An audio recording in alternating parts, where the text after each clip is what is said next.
अस्सलामुअलैकुम वरहमतुल्लाहि वबरकातुहू। नहमदुहु व नुसल्ली अला रसूलिहिल करीम। अऊज़ु बिल्लाहि मिनश शैतानिर रजीम। बिस्मिल्लाहिर रहमानिर रहीम।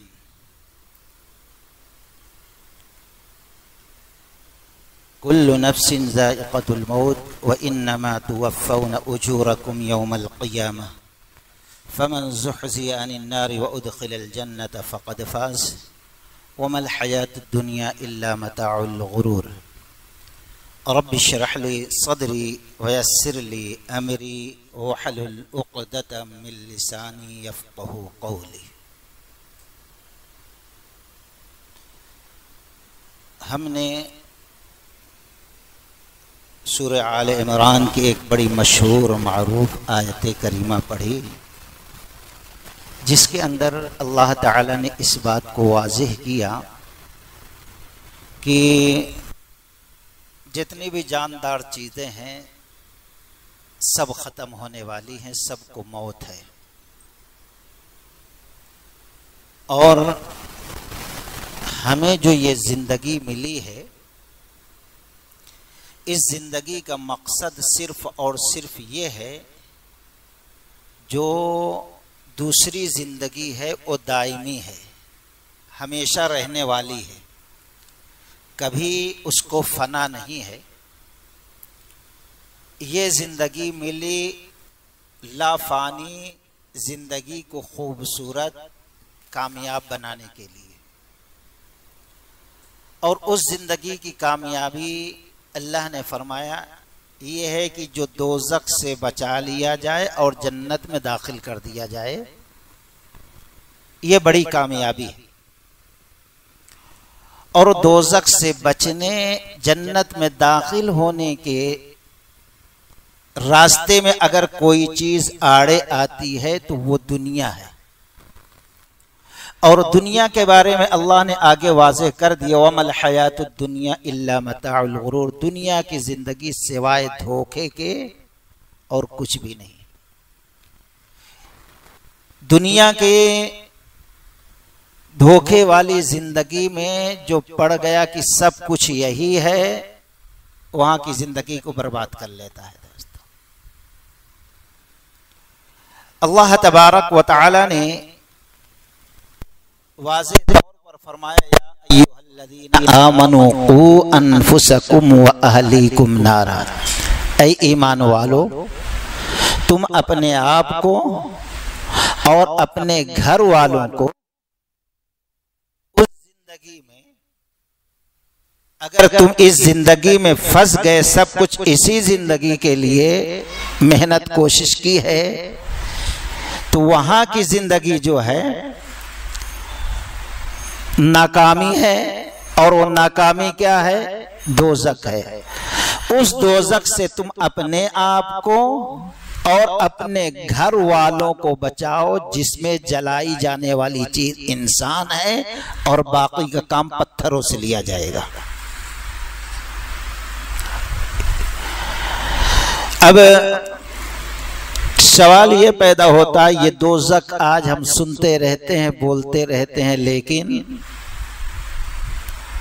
हमारे दिल पर कोई असर नहीं होता, या हम उस दोज़ख से बचने के लिए क्या कर रहे हैं?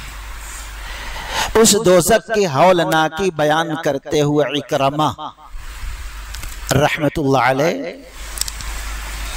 नकल करते हैं, हाफिज इब्न कसीर रहमतुल्लाह अलैह ने लिखा कि जब कोई तबका, कोई गिरोह दोज़ख की तरफ हकाला जाएगा,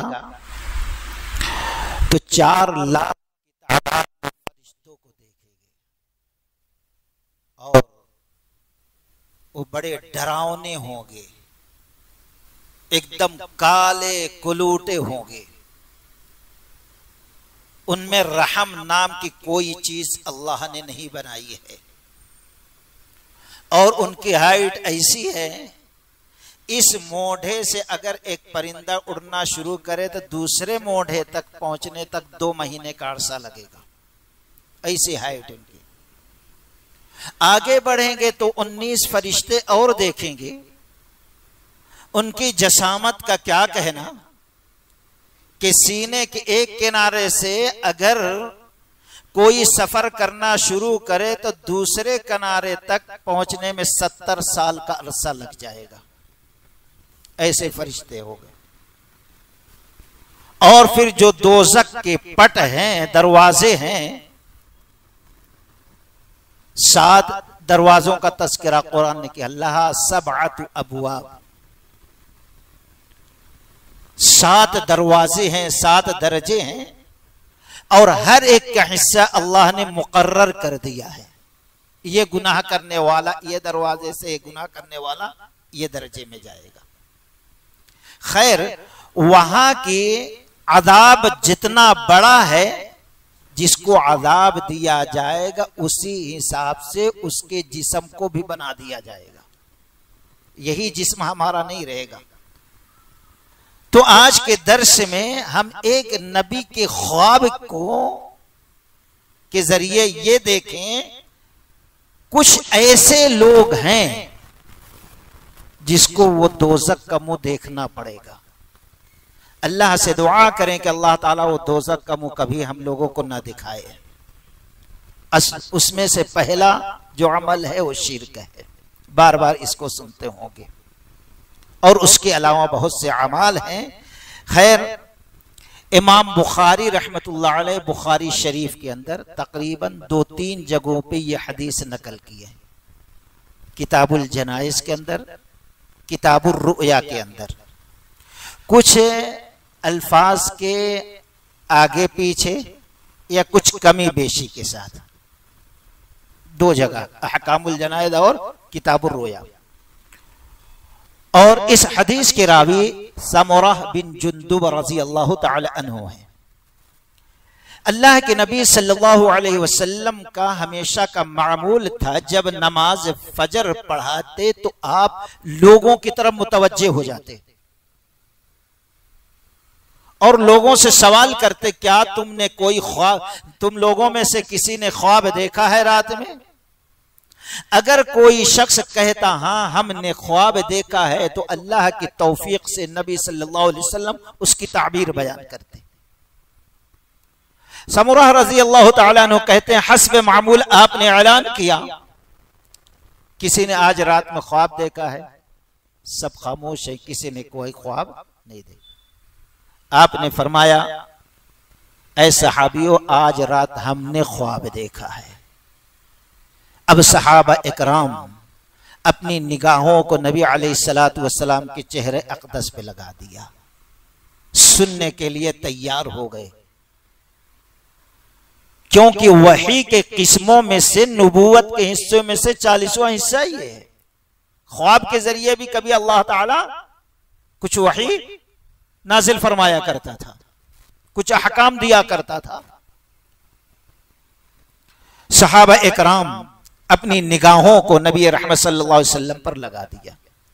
आपने फरमाया, मैं सोया हुआ था, 2 लोग आए और मुझे उठाया और लेके चले।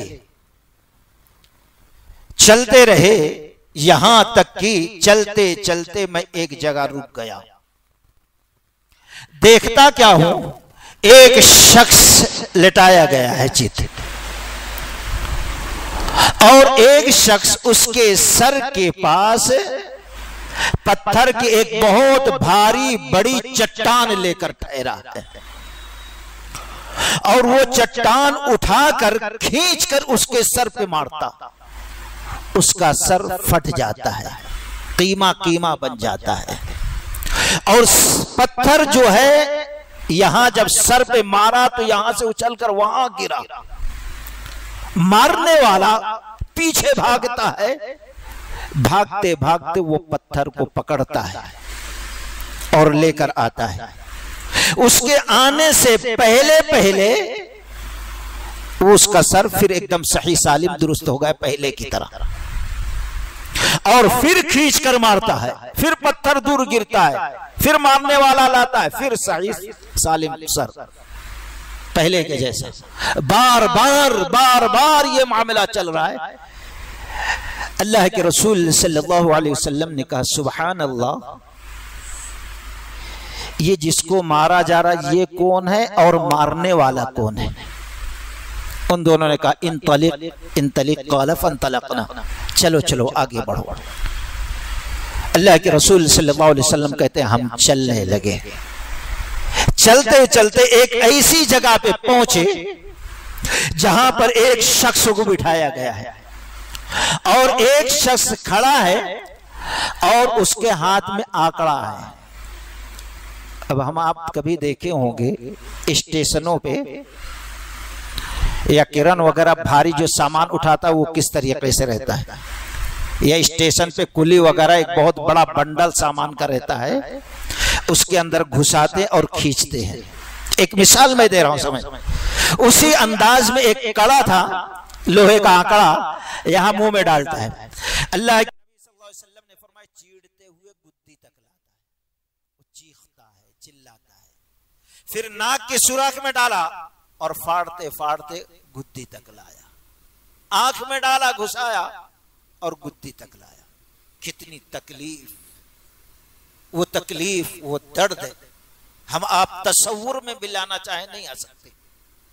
फिर वो दूसरी तरफ आता, उसे आंकड़े को यहां डालता और गुद्दी तक खींचता, फाड़ते हुए ले जाता। नाक के सुराख में डालता, गुद्दी तक फाड़ते हुए लाता। आंख के सुराख में डालता, गुद्दी तक, चीखता चिल्लाता। अब इधर से फुर्सत पाता दूसरी तरफ जब आया तो फिर सही सालिम हो गया, फिर उसी अंदाज में फाड़ रहा।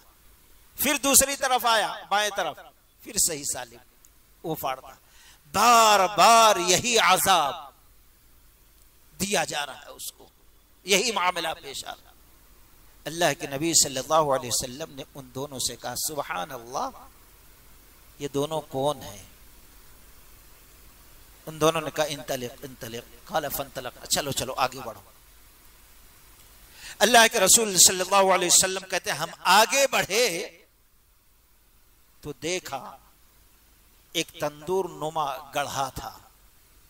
तंदूर देखते हैं रोटी बनाने के, ऊपर तंग रहता है मुंह, अंदर कुशादा रहता है।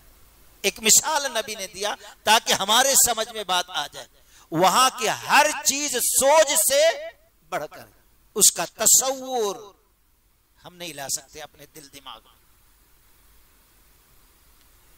आप सल्लल्लाहु अलैहि वसल्लम आगे बढ़े, देखा उसके अंदर तो आग के शोले उठ रहे हैं।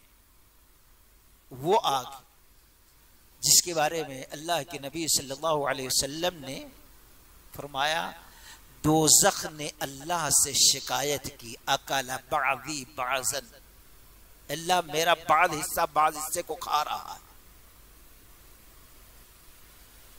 जब देखा झांक कर उसमें तो बेशुमार मर्द औरत नंगे हैं उसमें, और शोले जब जोश में आते उठते ऊपर को तो उसके साथ साथ वो तमाम मर्द औरत जो नंगे हैं, चीख रहे हैं, चिल्ला रहे हैं, जल रहे हैं, उसके अंदर आहो बका में लगे हुए हैं, शोले से ऊपर आते हैं।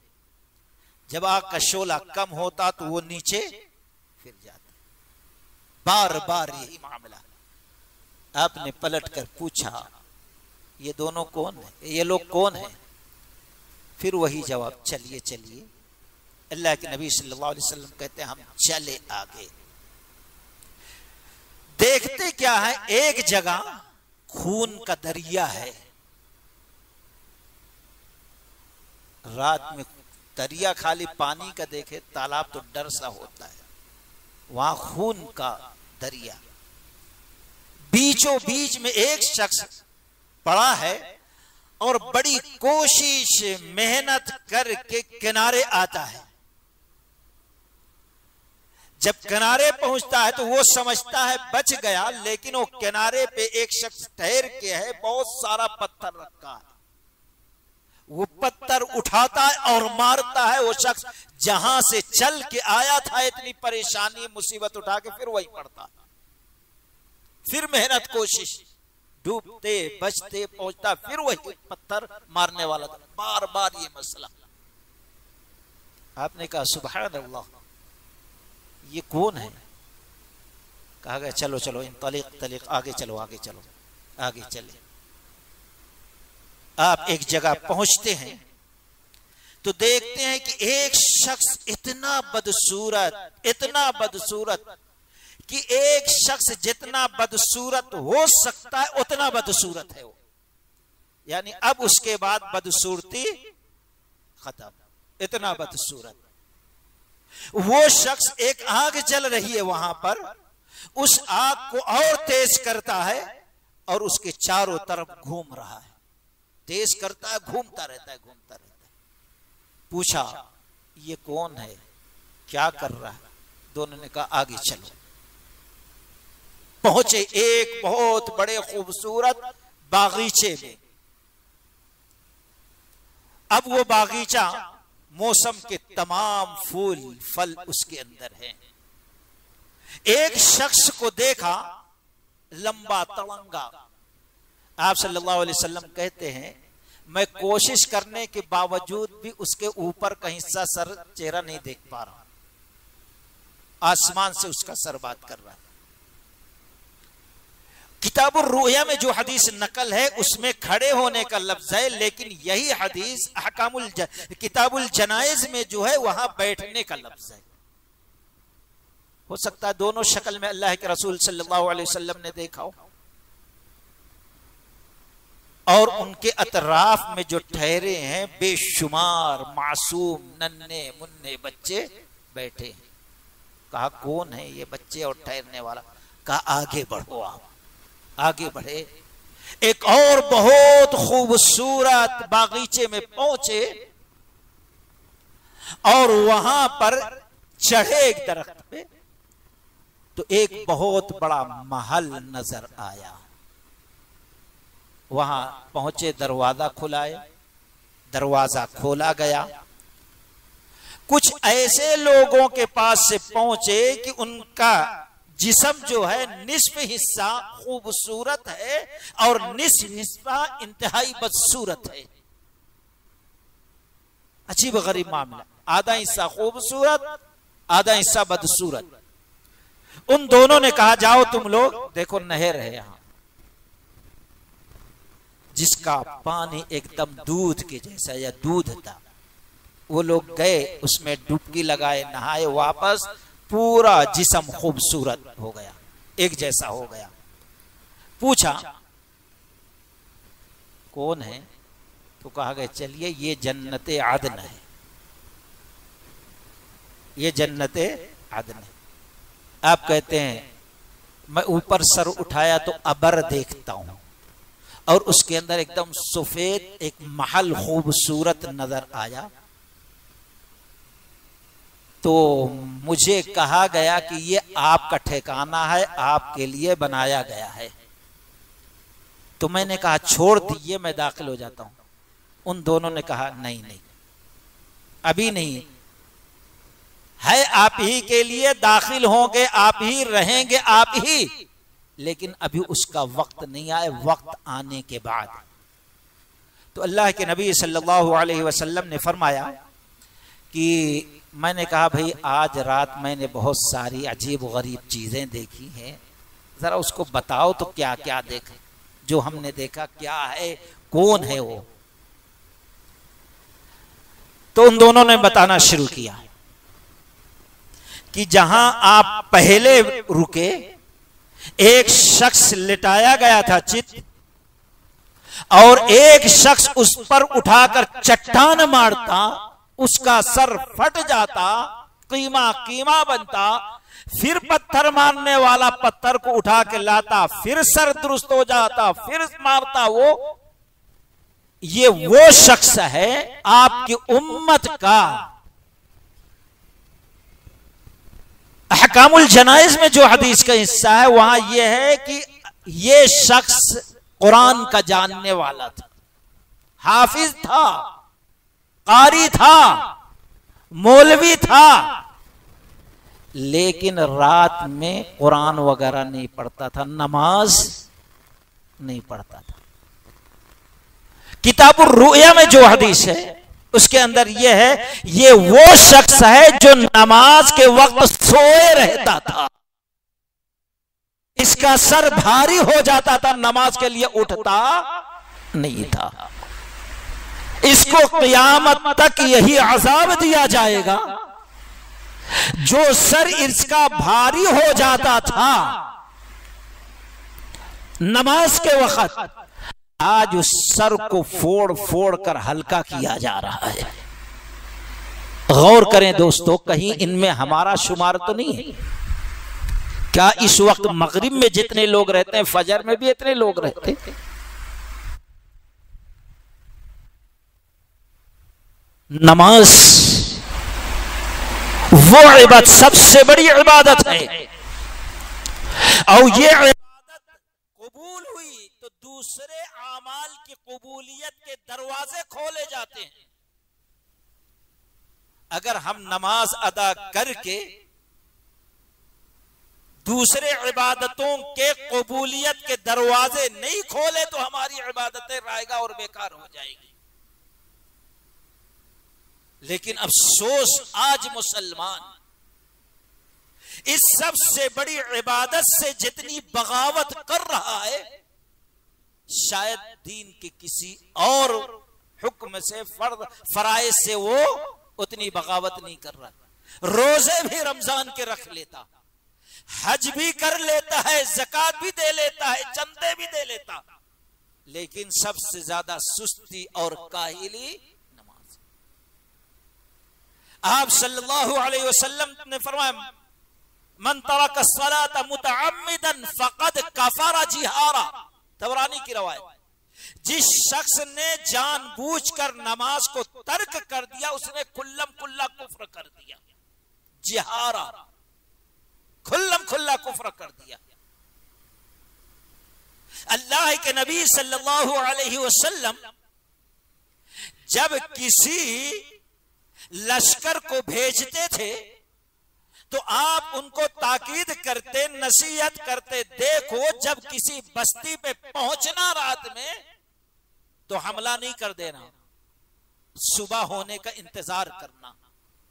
जब सुबह हो जाए, सुबह नमाजे फजर की आजान की आवाज आए और देखो लोग अपने घरों से निकलकर नमाज को जा रहे हैं, तो खबरदार उस पर हमला नहीं करना। अगर आजान ना हो, लोग नमाज के लिए ना निकले, तो उन पर हमला कर देना, क्योंकि वो मुसलमान की बस्ती नहीं होगी। दोस्तों, इतनी सख्त ताकीद। मा सलक़कुम फी सक़र क़ालू लम नकु मिनल मुसल्लीन। जन्नती जन्नत में होंगे, दोज़खी दोज़ख में होंगे। जन्नती देखेंगे झांक कर दोज़ख के अंदर, तो कुछ ऐसे लोग होंगे दोज़ख के अंदर जिनके चेहरों को ये पहचानते होंगे, ये हमारा खलेरा भाई, ये हमारा फुफेरा भाई, ये हमारा चचाजाद भाई, ये हमारा दोस्त, ये हमारा क्लास फेलू, ये हमारे साथ क्रिकेट खेलने वाला, ये हमारे साथ खाने पीने, उठने बैठने, खुशियां और गम में साथ रहने वाला, आज दोज़ख में है। पूछेंगे मा सलक़कुम फी सक़र, जुर्म क्या है, गुनाह क्या है, गलती तुमने क्या की कि इस सक़र नामी दोज़ख के गड्ढे में तुम लोग चल रहे हो? जवाब क्या देते हैं दोस्तों? लम नकु मिनल मुसल्लीन। मुअज्जिन ने आजान दी, अल्लाहु अकबर, अल्लाहु अकबर, अल्लाह बड़ा है, अल्लाह बड़ा है, लेकिन मैंने कहा नींद बड़ी है, आराम से सो रहा था। मुअज्जिन ने कहा हय्या अलस सलाह, नमाज को आओ। हम कारोबार कर रहे थे कि अगर कारोबार छोड़कर जाएंगे तो घर वालों को पालेंगे कैसे, नुकसान हो जाएगा। मुअज्जिन ने आवाज दी हय्या अलल फलाह, कामयाबी की तरफ आओ, तो हम फोन पे लगे हुए थे। मुअज्जिन ने आवाज दी है अल्लाहु अकबर, अल्लाहु अकबर, आओ। हम दोस्तों के साथ बैठकर महफिल में हंसी मजाक कर रहे थे।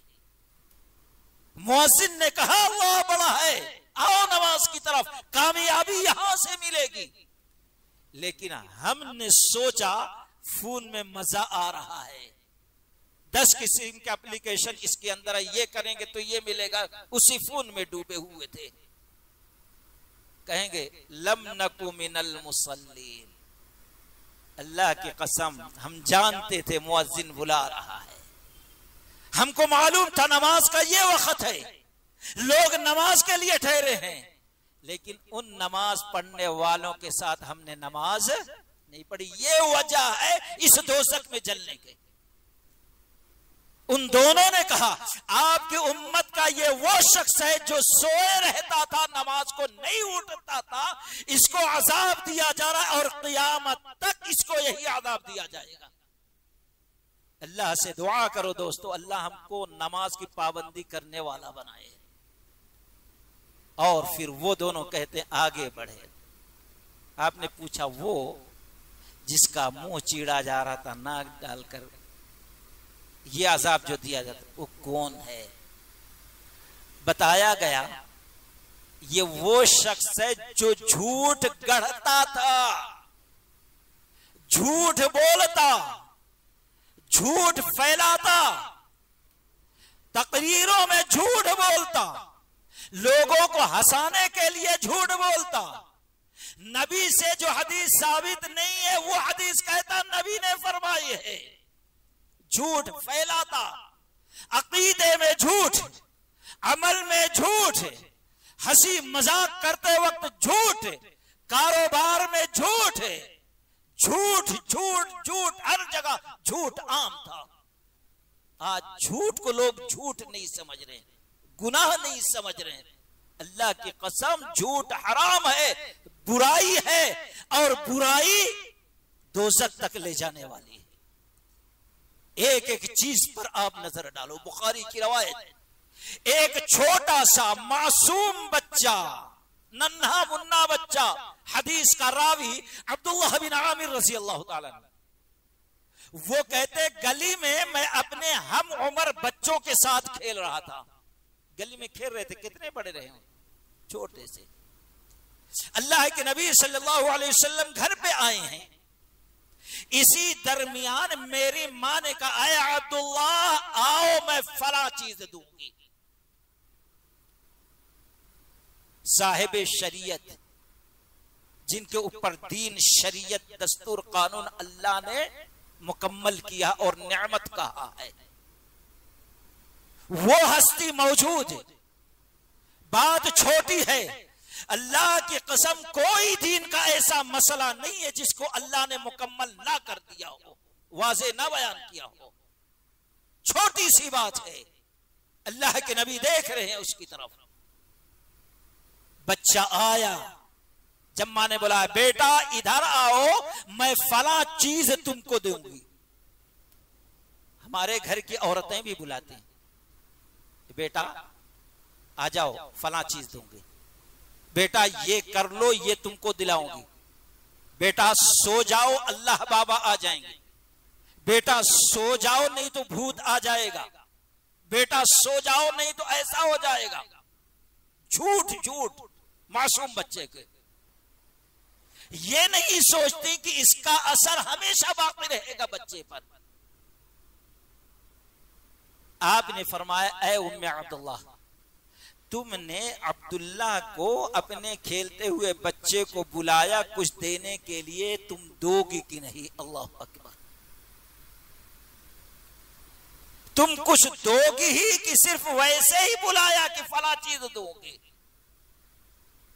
वो मुस्लिम खातून थी दोस्तों, ये वो खवातीन थी उम्मत की जिन्होंने अपने बच्चों को दूध पिलाया तो वजू करके पिलाया है, जिन्होंने अपने मासूम बच्चों को सबक दिया, तालीम दी, सिखाया, बताया तो ये कि मर जाना, गर्दन उड़ जाए, कत्ल कर दिए जाए, लेकिन कभी झूठ बोलना नहीं, झूठ के करीब नहीं जाना, झूठ का साथ नहीं देना, झूठे मामलात नहीं करना। ये वो मां थी दोस्तों। कह अल्लाह के रसूल सल्लल्लाहु अलैहि वसल्लम हाथ खोल दिया, ये खजूर देने के लिए बुलाई थी। छोटा मसला है दोस्तों। आपने फरमाया मैंने इसलिए पूछा, तुमने देने के लिए बुलाया मासूम बच्चे को, अगर तुम नहीं देती तो ये झूठ हो जाता, और क़ियामत के दिन अल्लाह तबारक व तआला मैदान माशर में तुमको जब बुलाता तो आए अब्दुल्लाह की झूठी मां कहकर बुलाया जाता तुमको। आज जो झूठ बोलता, झूठ गढ़ता, झूठ फैलाता, झूठ बोलकर कारोबार करता, झूठ बोलकर तकरीरों में हंसाया करता, झूठ बोलकर शिर्क बिदआत को उम्मत के अंदर आम करता, उसको बड़ा होशियार, बड़ा चालबाज हम समझते हैं दोस्तों, लेकिन वो अपने आप पर जुल्म करता है। अल्लाह के नबी सल्लल्लाहु अलैहि वसल्लम को उन दोनों ने बताया, आपके उम्मत का ये वो शख्स है जो झूठ बोला करता था, झूठ फैलाया करता था, इसको ये सजा दी जा रही है और क़यामत तक यही सजा दी जाएगी। इसलिए मेरे भाइयों, अगर हम दोज़ख का मुंह नहीं देखना चाहते तो हर किस्म के झूठ, फरेब, मक्कारी अपनी जिंदगी को, अपने ईमान को, अपने घर वालों को बचाने की कोशिश करें। फिर आगे बढ़े, आपने फरमाया ये बताओ तंदूर में जो बेशुमार मर्द औरत जल रहे थे वो कौन है? कहा वो जिनाकार मर्द औरत थे, जानी मर्द थे। और आज ये चीज कितनी आम हो गई है, जिनाकारी, बदकारी, बेहयाई, फहाशी इतनी आम हो गई, इतने आम हो गई कि आप सोच नहीं सकते। आप कहीं रोड पे जाओ, दरख्त है, अंधेरा है, तो वहां पे भी बहुत कुछ देखने को मिल जाता है। आज हमारे नौजवान फख्र के तौर पर बयान कर लेते हैं आपस में, मेरी फला माशूका है, मेरा फला माशूक है। हया शर्म खत्म हो गई। अल्लाह ने फरमाया था वला तक़रबुज़ ज़िना, ज़िना के करीब नहीं जाना। क्या मतलब?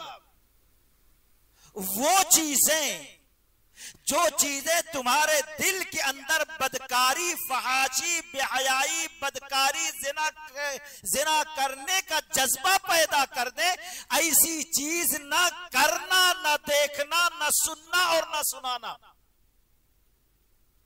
और आज पहले फिल्म देखना भी लोग बुरा समझते थे, गिरा हुआ समझते थे, जलील समझते थे। राज बेहयाई, फहाशी तो मोबाइल की शक्ल में हमारे जेब में। आप रात को कहीं से गुजरे, कोई ऑटो में बैठा, इतना क्या देखता होगा? देखता क्या होगा? 2 बज रहे हैं रात को, क्या देखता होगा? बच्चा बैठा है घर में, माँ बाप क्या कर रहे हैं, क्या देख रहा है? सोचने का मकाम है, देख क्या रहा है वो। आज अक्सर बेशतर 4 बच्चों की मां हो गई है, नानी बन गई है, दादी बन गई है, अपने शौहरों से तलाक ले रही है। वजह क्या है?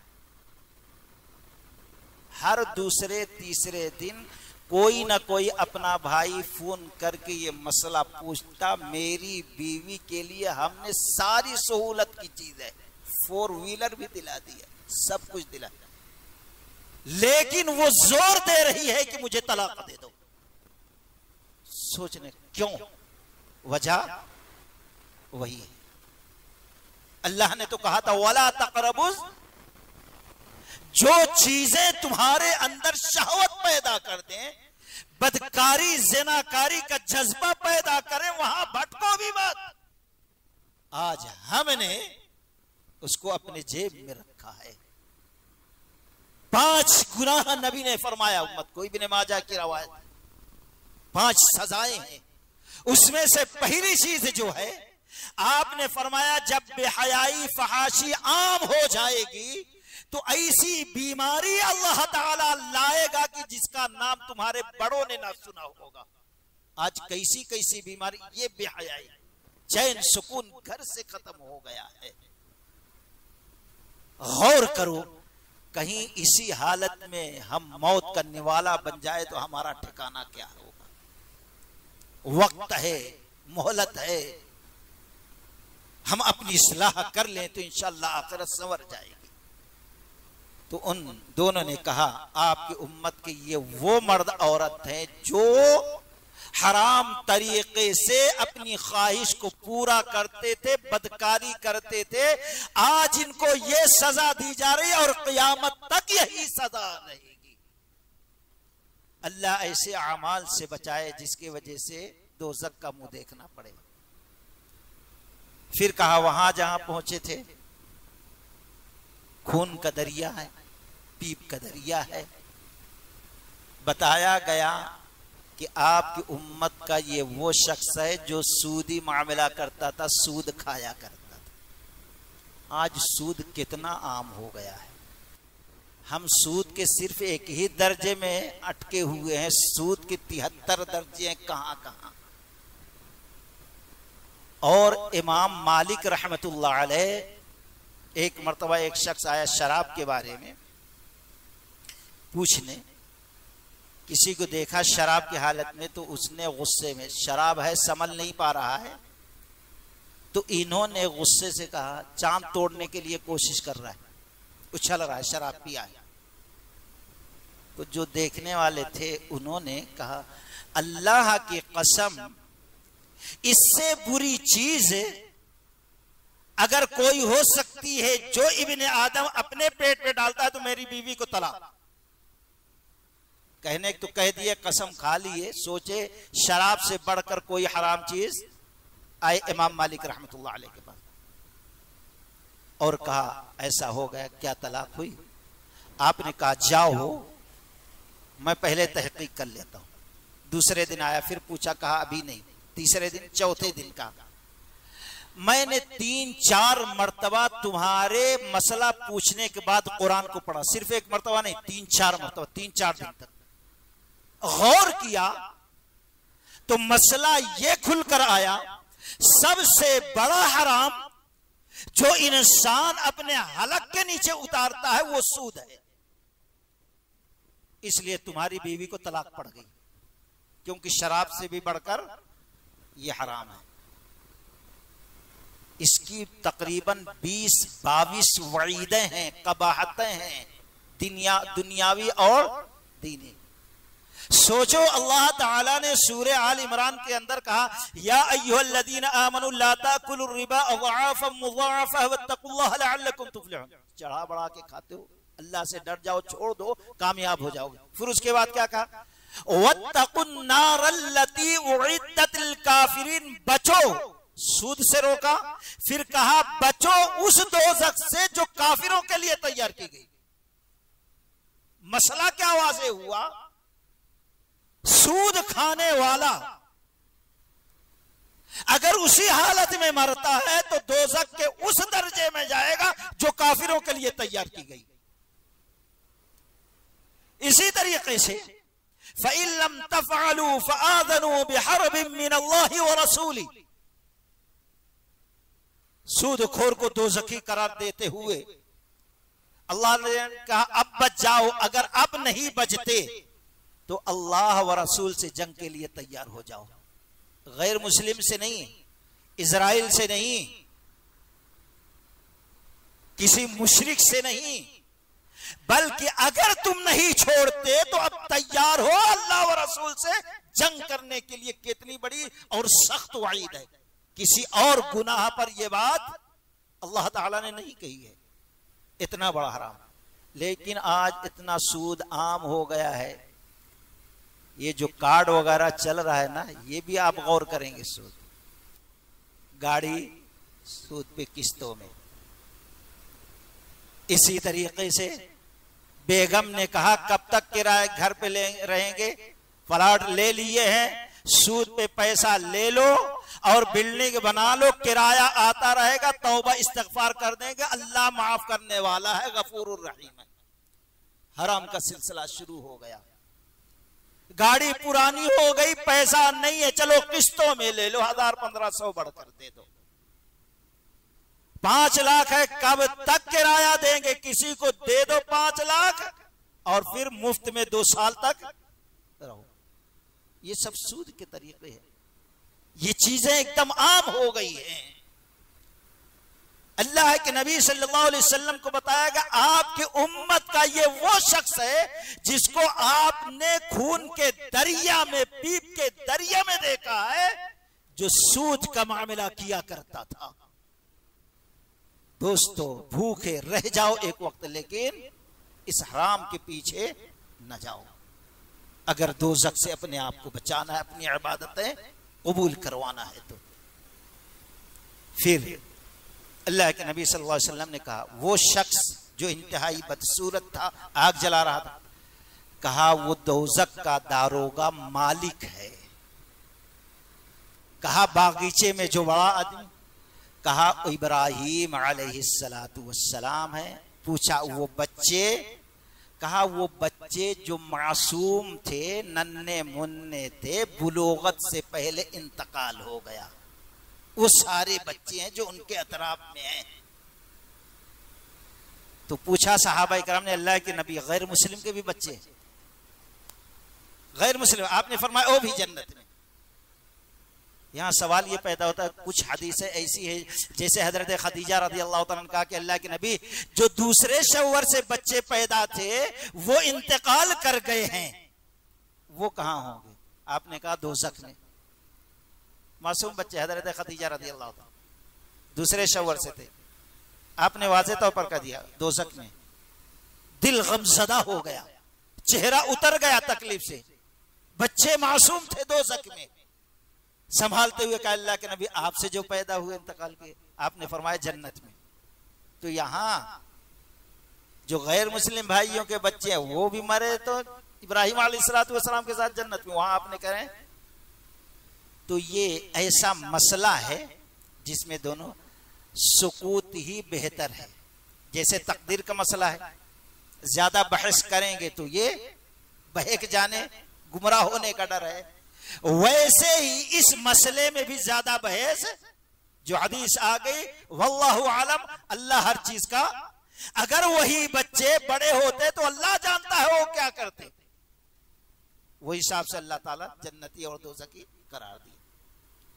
कहा फिर दूसरे बागीचे में गए, वो महल, वो लोग जो आधे खूबसूरत आधे बदसूरत, तो बताया गया वो लोग हैं जिनकी नेकियां और बुराइयां बराबर बराबर थी। जितना अच्छा अमल किए थे उतना बुरा अमल।